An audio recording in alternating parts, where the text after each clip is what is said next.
আসসালামু আলাইকুম, আমি শামস। এই দুইটি ব্যাট নিয়ে হাজির হয়েছি কারণ হলো আমাদের জাহিদ ভাই সাতক্ষীরা থেকে অর্ডার করছে দুইটা ব্যাট, একটা হলো শর্ট পিসের জন্য, একটা লং পিসের জন্য। তো তার রিকমেন্ডেশন ছিল আমরা একটা ব্যাট স্পন্সর করছিলাম রেহান ভাইকে। তো ওই ব্যাটের মতো শেপ, শেপটা আনার চেষ্টা করছি। বলতে গেলে উনি আসলে ভাগ্যবান, কারণ কাঠটা ন্যাচারালি অনেক অনেক অনেক ভালো। আর যদি গ্রেন্সগুলো দেখায় একবারে ঘন ঘন গ্রেন্স, আর একদম পিওর লাল যেটা বলা হয় একদম ওই কাঠি। আশা করি যে এই ব্যাট সবারই পছন্দ হবে, শুধু জাহিদ ভাই না, ওই এলাকার যত ব্যাট বা এর আগে কাস্টমাইজ অন্য কারো কাছ থেকে যদি কিনা থাকে তারপর এই ব্যাটটা পছন্দ হবে, এতটুকু শিওর দিতে পারি ইনশাল্লাহ। আর ব্যালেন্স নিয়ে তো কোনো কথাই হবে না, 100-100। আর আরেকটা ব্যাট যদি বলি, এটার ওজন হলো 909 গ্রাম। 909 গ্রাম, এটা শর্ট পিসের জন্য বানাইছি।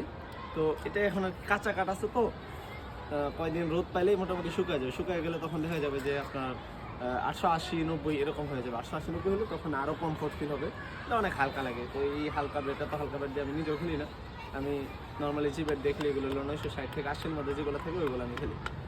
এর নিচেরগুলো একটু আমার জন্য বেশি পাতলা লাগে। তো এই যে দুইটা ব্যাট আজকে চলে যাবে সাতক্ষীরা। আশা করি দুইটা ব্যাটই অনেক পছন্দ হবে। এটা হলো শর্ট পিসের জন্য, যার কারণে এটা বাঁকা দেয় নেই বেশি। আর এটা লং পিসের জন্য এটা মোটামুটি হালকা বাঁকা দিছি। যদি এটা শেপটা দেখায়, এটা হলো ব্যাটের শেপ। আর ব্যাটের স্টিকার, এটা হলো নতুন স্টিকার। আশা করি যে স্টিকারটা অনেক ভালো লাগবে, মানে ব্যাটের কার্ডের সাথে স্টিকারটা একদম অ্যাডজাস্ট হয়ে গেছে। আর স্টিকারের সাথে মিলে গ্রিপটা দিচ্ছি। তো ব্যাটটা আশা করি যে জাহিদ ভাই অনেক পছন্দ হবে। আর জাহিদ ভাই যদি আপনি ভিডিওটা দেখে থাকেন, অবশ্যই ভিডিওর মধ্যে কমেন্ট করবেন।